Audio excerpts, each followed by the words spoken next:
Assalamualaikum warahmatullahi wabarakatuh. Senang sekali jumpa kembali dengan Wahyudi AS. Kali ini kita akan sajikan topik berkenaan dengan prosedur penyusunan ATP atau alur tujuan pembelajaran pada kurikulum Merdeka ya.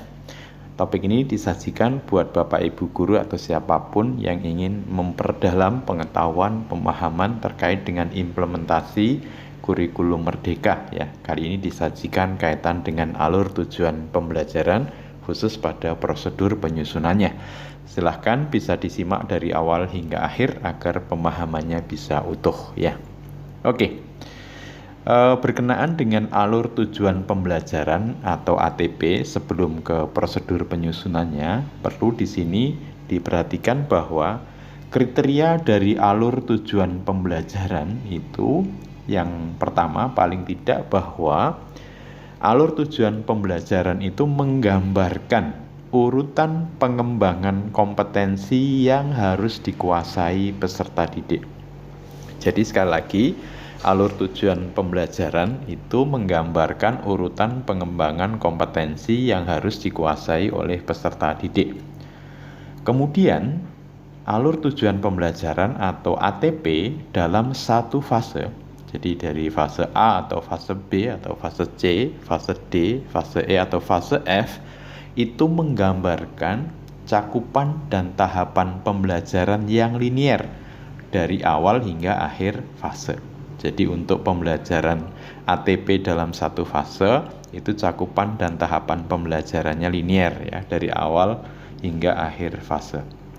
Sementara untuk ATP atau alur tujuan pembelajaran pada keseluruhan fase itu menggambarkan cakupan dan tahapan pembelajaran yang menggambarkan tahapan perkembangan kompetensi antar fase dan jenjang.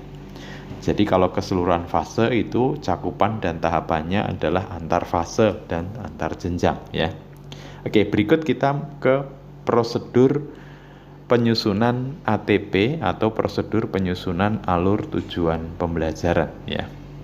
Oke, yang pertama yang dilakukan sebelum menyusun ATP tentu melakukan analisis capaian pembelajaran mata pelajaran atau CP mata pelajaran.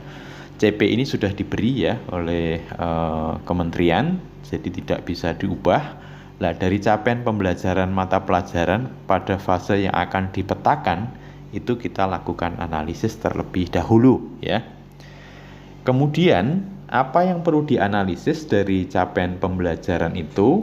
Yaitu mengidentifikasi kompetensi-kompetensi yang harus dikuasai peserta didik pada fase tersebut.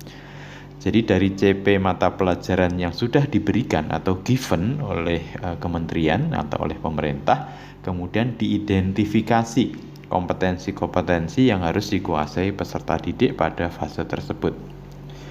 Selanjutnya, dirumuskan TP atau tujuan pembelajaran tentu dengan mempertimbangkan dua hal paling tidak, yaitu kompetensi yang akan dicapai dan konten yang akan dipelajari. Kemudian ditambah variasi keterampilan berpikir apa yang perlu dikuasai peserta didik untuk mencapai tujuan pembelajaran. Jadi nanti di rumusan tujuan pembelajaran paling tidak ada dua hal, yaitu kompetensi dan konten. Kompetensi dan konten diperoleh dari identifikasi kompetensi-kompetensi pada capaian pembelajaran mata pelajaran yang sudah diberikan.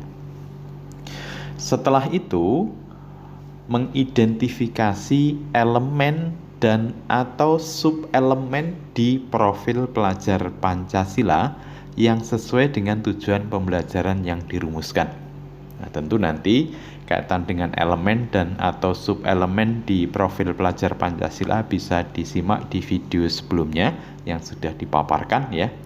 Nah, ini yang kemudian nanti kita identifikasi elemen atau subelemen di profil pelajar Pancasila yang sesuai dengan tujuan pembelajaran yang dirumuskan. Karena setiap pembelajaran yang kita rancang, maka harus kita sambungkan dengan elemen atau subelemen di profil pelajar Pancasila ya.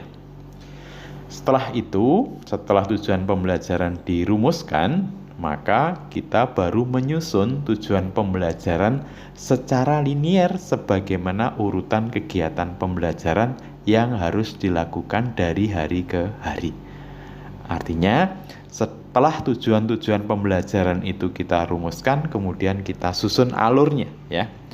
Jadi kita susun alurnya secara linier sehingga nanti menjadi sebuah urutan pembelajaran yang itu smooth, ya, atau linear, yang nanti akan dilakukan dari hari ke hari untuk mencapai tujuan pembelajaran.